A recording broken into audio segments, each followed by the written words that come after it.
Hello and a very warm welcome to episode 19. We're up to, can you believe it, Off the Leash, brought to you by the Racing Post in association with Premier Greyhound Racing. Now, Tony Bullen left us with a winner last week, Miami Bullet, but he's sunning himself.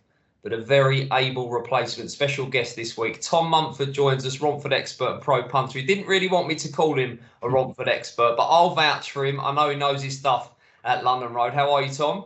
All well, thank you. Well, we've got the Coronation Cup coming up. One of the big ones at Romford, of course, they have three big 575 competitions, and this is one of them.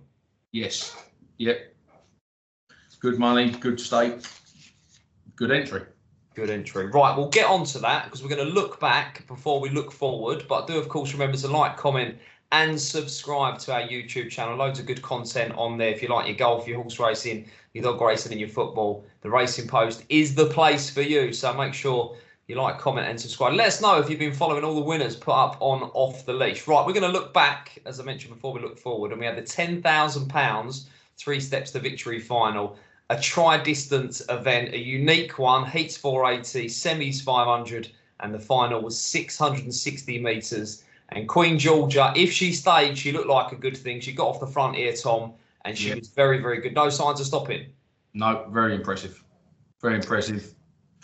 Well away, led at the first bend, bit of crowding behind, but the main danger come round in second, and got to say, was never getting beat.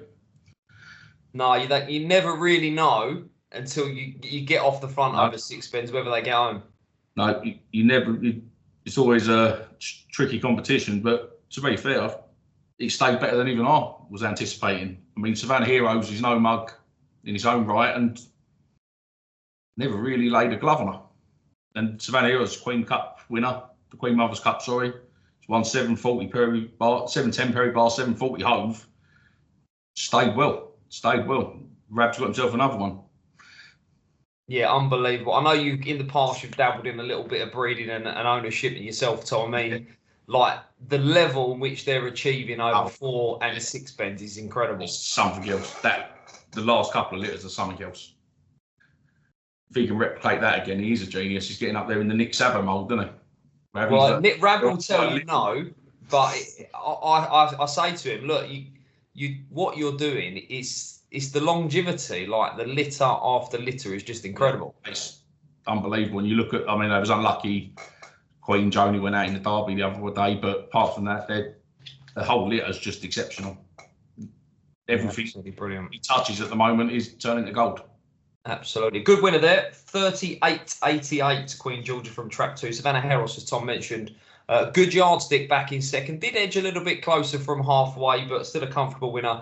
And Claire Keith-Remy back-to-back finals in the 3 steps for the Gardner runner there. Shaped as if she would stay, and she did. Mooted as the next target for her with the Premier Greyhound Racing Regency down at Hove. So a big player in that, I fancy. Right, we're now going to look forward. £10,000 will be up for grabs down at Romford in the Coral Coronation Cup. Speed and stamina required. Lap and a half of the track, 575 metres. And we're going to jump straight in to heat number 1. And the sponsors have kindly priced them all up. They're fast out of the boxes. And here they are. Corals have priced up. So this is the first heat, 7:27 on Friday. New Destiny on the inside at 4 to 6. Belle Royale at 5 to 1. Zebedee 14.8. Valentino Show 5s. Hurry Up Rosie 12. And Hazel Hill Coco the white. Now we've got the anti-post favourite on the inside, New Destiny at 4 to 6. However, Tom joins us.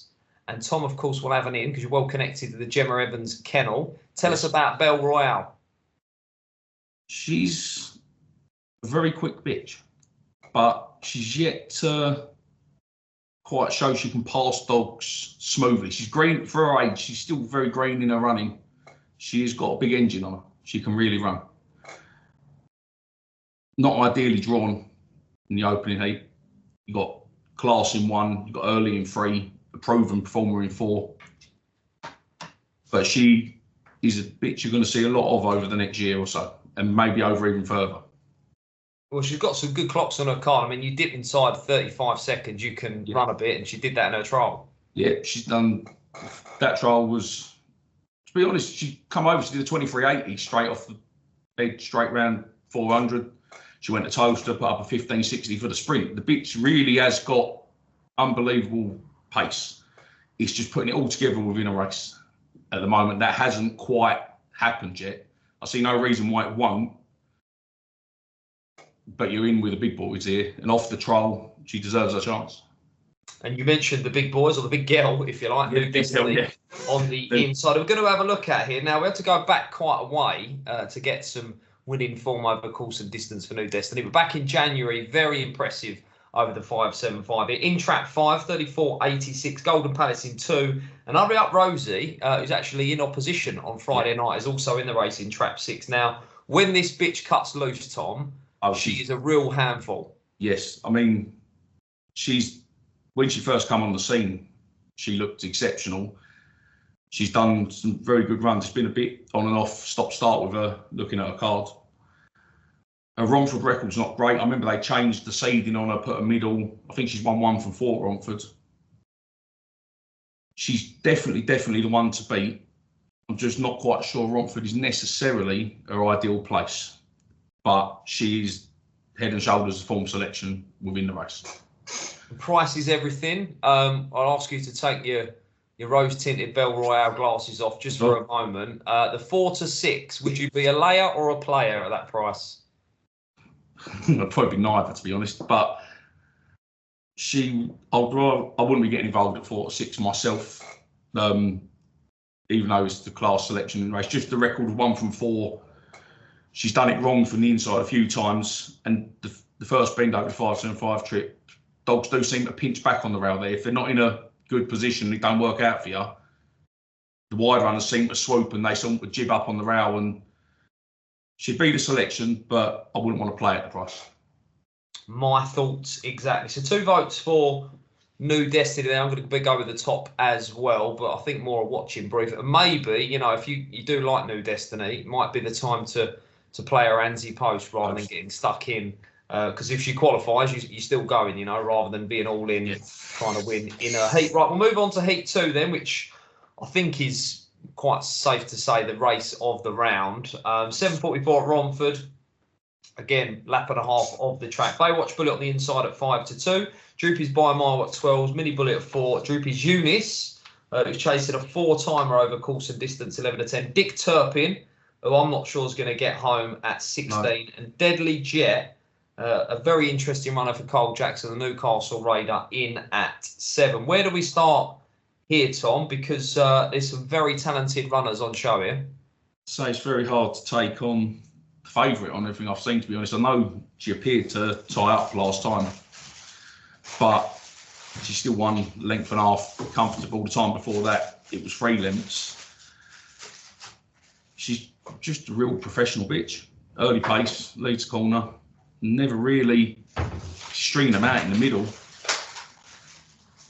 I don't see why the form would be turned over with Mini Bullet on the last 2 runs.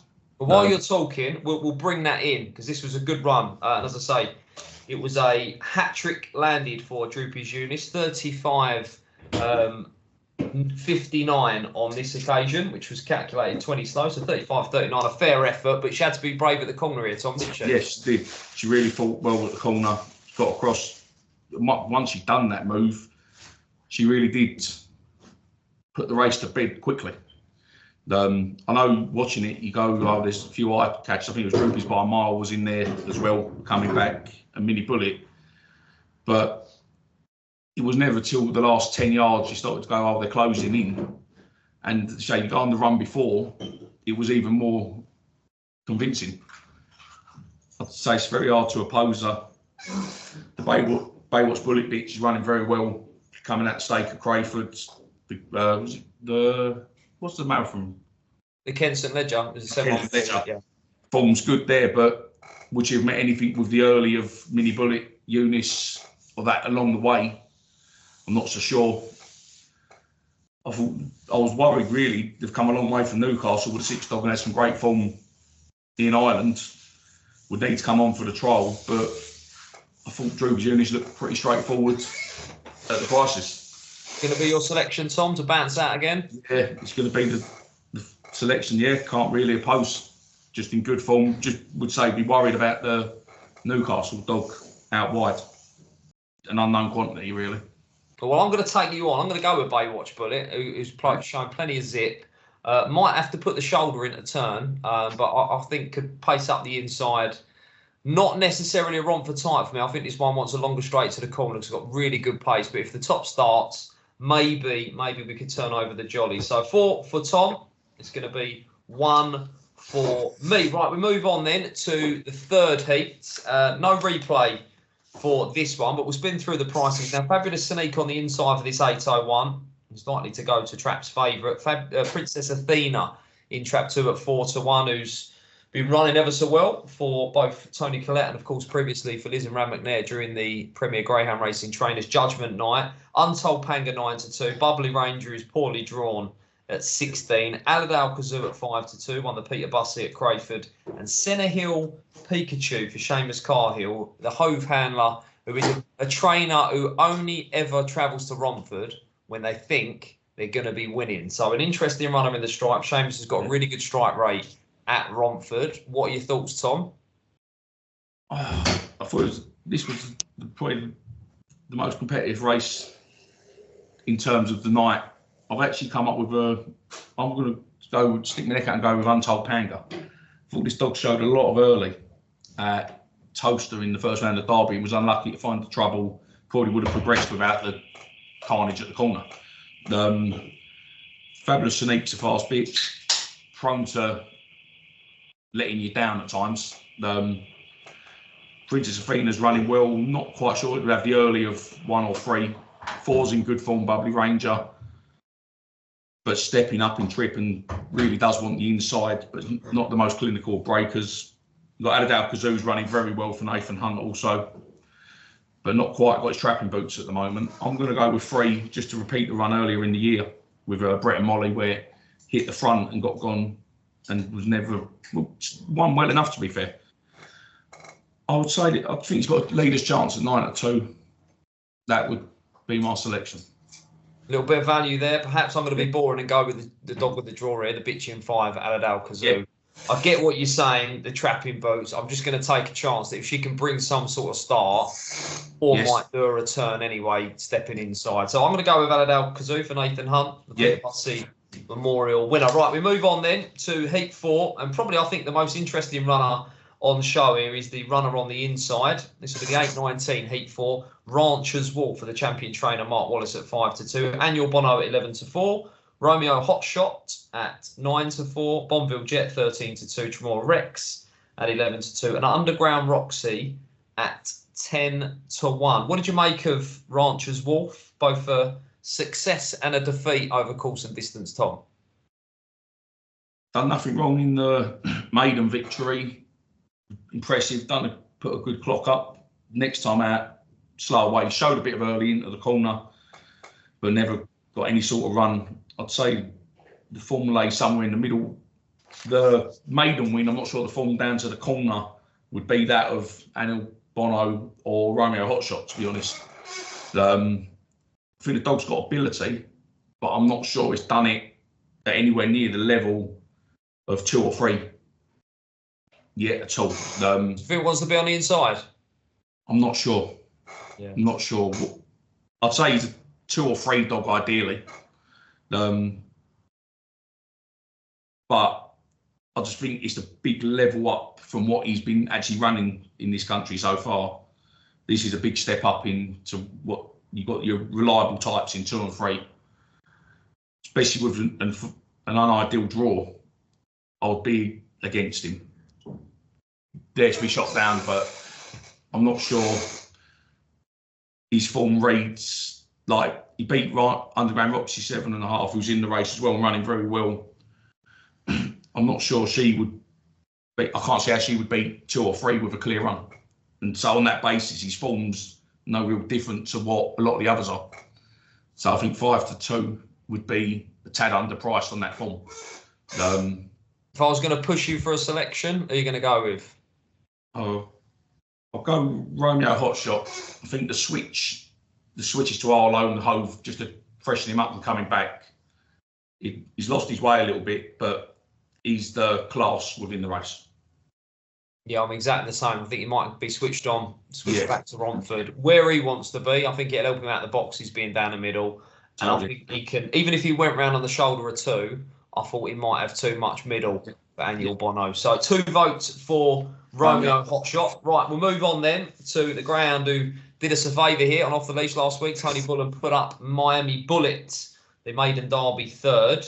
And a nice performance over the 5.75. Goes in trap 1. This is the 8.36 heat 5 at 5 to 6 on the early prices, which I think will be sure to come the off, but we'll get to that. Lemon Force at 9 to 2, Golden Palace 9 to 2, Joe Cigar at 10, Ballymac Diner at 5, and Ballymac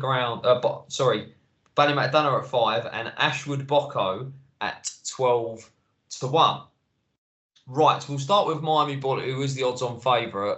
I thought there was a lot to like about the performance from Paul Young's charge. We're going to have a look at here. This was in a maiden stayers on Friday, 35.21. Now the 6 banged out, steered a little bit wide and opened the door. And this dog needed no second invitation. Tom showed loads and loads of middle. I know sort of run over 6 bends in Ireland, and it has always been the plan. And the 5.75 is a great place to start when you're stepping the dog up. Yes. Yeah. No, this dog, this caught my eye. He actually debuted his first trial around Romford was the day Bell Royal had a first trial, and I was there for that trial session. And he won the trial in impressive fashion, and I followed the dog ever since. There's nothing. I ain't seen the dog do too much wrong at all yet. He's a very likeable type. Good win last time. Held a good win in the first round of the 3 steps to victory. Beat Farney's Willie, who'd won the big Sunderland competition. Yeah, the Grand Prix. Yeah. Yeah. No, this is a real solid 5.75 type. This is a nice dog. Is he nice enough to account for these? Getting the break-in right. Yeah, I mean, you've got some erratic types in there. You've got Golden Palace, who can always show up, but you never know quite what you're going to get out of boxes. 4's a notorious bad breaker there, but running very well at the moment. Joe Cigar. Lemmy Force is a bit of an unknown quantity, to be fair. Running very well. But I think if one breaks with 2, I'd see it shouldering it into the corner. 5 and 6 would be the worries. 6 always seems to go for a big price, but does very rarely runs a bad race, to be fair, Ashwood Bocco. Ballymac Diner's got plenty of class about her. She'd be the one you wouldn't want to see taking one. Any crowd on the inside, she'd be the one to take advantage. But no, this dog's got a touch of class about it, and I think it'd do it either way. I think this dog would be the kind to be taking it up into the 5th bench still. I'm going to say something that people think is a bit mad, but he's not too big for Romford, this dog, as well. I look at him down on the race card, and he's not even touching 33 kilos. So I don't like a big dog around Romford, particularly if they're tight on the inside. No. And as I say, in terms of anti-post and stuff like that, I think this dog's versatile. I think it will handle. You can draw 1, 2, or 3. I think he'll be okay, and I think he's a dog that will give his all at all stages of a race as well. He won't be one that if he ain't in front, the towel comes out, and that's me. He's got a real nice racing attitude, this one. And just, I mean, we'll get to the anti-post selection if you've got one when we look at the market, but I think Romford and Crayford, tracks like that, you have to be versatile. Yes. You've got to be able to produce it out of different boxes because it's tight, there's no margin for error, and versatile is the key word. Yeah, and you're always going to find a point in these competitions where you've got a bad draw and you're not going to get the easy leads, and you're going to have to chug on, and then that's what sort of finds a lot of them out over the 5.75, especially around Romford. You get the dog sort of stepping up who ain't quite going to stay, and when it don't go their way, they jack, and that's them done, if you know what I mean. But I think this dog's got the credentials as a real good all-round dog. What about the price? I'd be quite happy to take 5 to 6. I think this dog's going to be more like 4 to 6 coming off. Yeah, I mean, I've never been a short price player myself, but I'd rather take 5 to 6 about him than 4 to 6 New Destiny. 2 votes for Miami Bullet there. Right, move on to the 6th and final heat, which is the 8.54. Roxy's Bullet, the Essex Vars winner on the inside. Leave You Glory, Swift Radiantly at 10s. Cullidary Dust at 5-2. You two at 5s. And Ballymac John Joe at 2-1. We'll start with the stripes, Tom, because this is a dog I can never, ever get right. When he does it right at the boxes, he's brilliant. He can sometimes do it from behind, and he can sometimes be woeful. Yeah, very in and out performer. I find most of his best runs come more, not so much off pacing into the corner, but off getting a good start, and it turns him handy. Yeah. More than the natural pace into the corner. He's turned up at Crayford. He won, I think, without a look round there, and he was impressive. He's just a real good, solid type. That if you get, he's more of a finalist than a winner, if that makes sense. Yeah. He's a real nice professional dog. Might be one to look at each way in this event. Yeah. What about this race? I mean, I look at Cooler Derry Dust in 4, and I see that trial, and I think, well, that's head and shoulders above any of these. The dog's got bundles of speed. I remember watching this dog in Ireland, and it showed all sorts of pace in a couple of races around Clonmel, I think it was, when it first started. And 13 races, 1 win. Clumsy. But, I mean, anyone who watched the race last week, I mean, the dog done 5 or 6 lengths in running easy. The 34.89 is no fluke. He's capable of putting them runs up. Getting the run is the question. Because he does seem the type that could find trouble. He could fall over his own feet at any time, but he's got proper speed. Still. That's not a good attribute at Romford with the short straights and tight turns. But this dog, Harris must be driving Nathan Hunt mad. 13 races, 1 win. The pace the dog's got is unbelievable. If it ever did somehow fluke and banged out and lit, the 34.8 is at least, I'd say. This is as fast as anything. You've got a professional bitch in 1, Roxy's Bullet, winner of the Essex Vars, start of the year. Seems to have lost her way a little bit since then. She hit a real purple patch in that competition. But you wouldn't want to write her off. Leave You Glory stepped up last time. Very messy race. I was Patroma May, you wouldn't have had down as a stayer at all. He's beat her 10. I think most of these would beat her 10. The safe selection would be Ballymac John Joe. What price did you say Cooler Derry Dust was again? 5-2. 5-2, yes.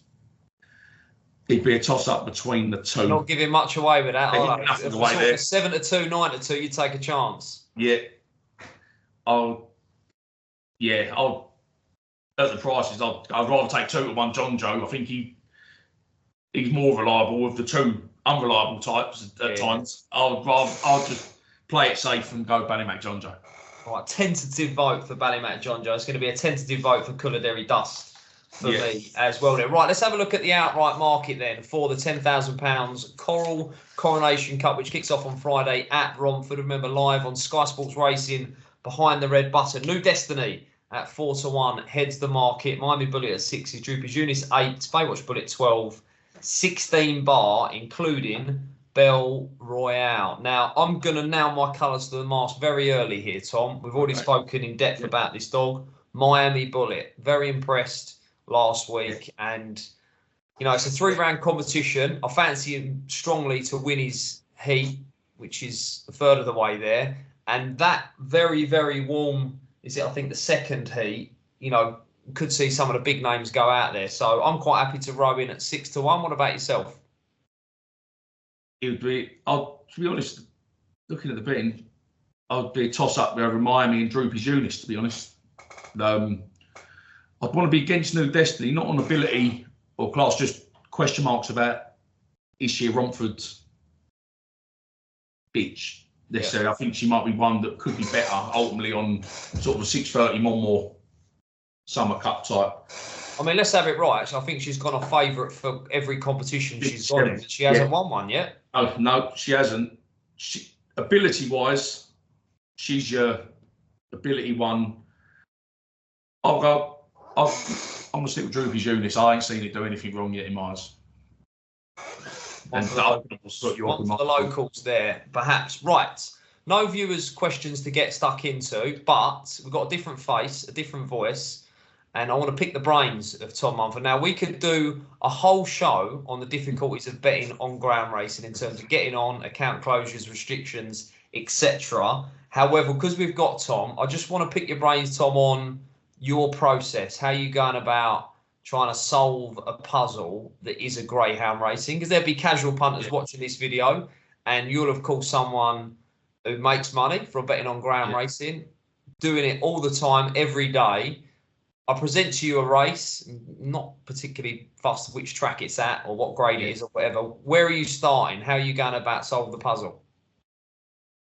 There's many ways. Trap draws would be my biggest thing. Trap draws are very important. Then it'd be your process of going through your form. You'd know your form. I mean, I stick to 2 tracks, just do Romford and Harlow. I don't get involved in anything else. There's enough time. There's enough dogs there to see. Then you come up with your conclusions as such, and then you're led by the market. The only way you win is by getting value. If you ain't taking over the odds, you ain't gonna show a profit. So the main things I'll be looking for is track draws, improving dogs returning. You see a lot of dogs come back, say, from seasonal rest. They're dropped in grade. They'll be dropped again pretty quickly. Wait for them to come right. But I'd say around the little tight tracks that I do, it's not necessarily the fastest dog. It's the best drawn dog that is where the race goes 9 times out of 10. The steering clear of short prices, no one's good enough to take. My rule is I don't take under 2 to 1. Just don't think I've not met anyone good enough who takes under, can bet enough winners to do it. So really, the value, track draws, and form. To be honest, you get plenty of dogs. Like I'd have markers as such, who are my tried and trusted dogs that run throughout the graded strength. And if you know it can go to the bend with, say, around dog A, and then you see it dropped in grade and you think, well, dog A would lead these. I've seen it do it. I'll be happy to take a chance. And then just really, you're trying to always be a week in front. You want to be backing the dog that is the eye catcher. But next week's going to be the 6 to 4. You got to be getting on at the right price early. Plenty of frustration in the game, obviously, because they don't all win. And then next week, everyone wants to be on, but they're priced accordingly. And really, that's the simple basis: is price beats chance, and go from there. Go from there. You would be from the exact same school of me, and that is doing the vids, right? Replays of the king, watch away, watch away, watch away. Yeah, I don't, on the grade racing, the times would only be a guide. I don't really look at the time section. I wouldn't use a race card and do a race in your traditional format. I would be very keen on watching dogs, watching who they're running with, trial form. That's the trial video should be made mandatory at all tracks to be up for racing officers and punters, because the amount of new dogs that are in wrong draws and stuff like that, all tracks, not just the ones I do, but it would be something. It should be at most tracks they're there now, but it should be mandatory. All tracks, in my opinion, is trial footage should be up for all dogs, because everyone needs to know, and everyone needs to see for the punter. It's not like years ago where they could have 3 races and then they'd come to the bags circuit. They're now, there's no, like, you used to have your new days, didn't you, at tracks where like Saturday night would be your new dogs, really. Yeah. Now they're just slung out amongst wherever they can fit them, really. They're just in. And it should be trial dogs are the ones where trainers get in trouble for time finding, but then you can quite often watch back on a trial and you go, well, it's done 3 lengths in running and you've graded it off of a supposed time. Yeah. And I just think it should be mandatory across all tracks. That'd be one of my biggest gripes. Yeah, I've lost my train of thought now, Dave. Sorry. That's all right. I'm going to ask you probably a tricky question now, but if you were to give one bit of advice to someone perhaps who's thinking about betting on ground racing a bit more, should we say, and taking it a bit more serious, what would it be? In terms of what long-term doing it as a profession? Just as an approach, you know, I would guess you would say Put the work in. Yeah, no, I mean, you put the work in. Don't bet for the sake of betting. Don't get caught up in this was the eye catcher, 6-4. Other people are stick to your own opinion. Live and die by your own sword, if you know what I mean. I'd say that. And I'd say if you've got to be a winner on the machine. If you're not a winner on the exchanges, because you can't rely on the early prices and etc. forever. If you ain't a winner on the exchange, that's where the truth comes out for me. If you win on the machine when you're betting with 1 minute to go, if you can win on there, then you've got a long-term future. If you're just winning off the early prices, they're not always necessarily going to be there forever. So do your work, trap draws, don't get caught up in the bravado of what everyone else is backing. And I'd say the exchanges, if you can win on the exchange over a period, then you've got a good chance. If not, it's always a short-term thing where, oh, this one, they've gone up a silly price in the earlies. That's all good. I've seen plenty of people come in, live off that, and then all of a sudden they're restricted after 3 months, and that's all of a sudden the game's over for them, if you know what I mean. You've got to be a winner. A good barometer, I think, the betting exchanges, because it's me against you, right? It's dog eat dog on the exchanges. Right. That is a masterclass on betting on greyhound racing from Tom Mumford, who's our guest this week. Now, we're going to put Tom to the test. You've got big boots to fill here, Tom, because Tony Bullen has been on fire. Absolute red-hot form as our Tony. He's sunning himself this week. So I'll put it to you. Who is your best bet of the week? Now, we're recording this on Wednesday morning, so entries are a bit thin on the ground, and you'll see me cop out with the Coronation Cup selection after Tom. But take the floor, Tom. Where are we off to? What's the best bet? Well, I'm actually restricted to one meeting, which is the Romford meeting, because no other cards and form or anything is out yet. I'm going to stick up a new dog in Gemma's kennel called Millbank Boiler. It might, first time out, first race of his life. Done nothing wrong in trials. This will be a dog worth following. I think he's got a nice reputation, some good owners. And I'm going to stick him up. Not the hardest, decent race, but not the hardest in the world. And I think this dog, on everything he's done in trials, is going in the right direction. And since I'm limited on, I've got no cards out, there's no Crayford or anything out yet, I'll go Millbank Boiler in the 653 at Romford. Good stuff. There you go. Not just a dog to win this week, but a dog to follow as well from Tom. Brilliant. We appreciate that. Entries are a bit thin on the ground, which is why I'm copping out as well. It's a dog we've mentioned. Take the 5-6 about Miami Bullet. I think this is the dog to beat in the Coronation Cup. He's done no wrong last week. It was absolutely brilliant over course and distance. I think he will win again. He goes in the 8:36, his first round heat. Well, Tom, thank you for joining us. Really appreciate it. It was a bit of a last minute call up, but you've stepped up to the plate and smashed it out the park, mate. So I really, really appreciate it. Going forward, best of luck punting away at Romford, Harlow, with your involvement in the kennels as well. Thank you for joining us, and thank you for watching us as well. Do remember to like, comment and subscribe. You can watch all the Premier Greyhound Racing action on Sky Sports Racing behind the red button. Do remember to gamble responsibly, and we'll see you next time.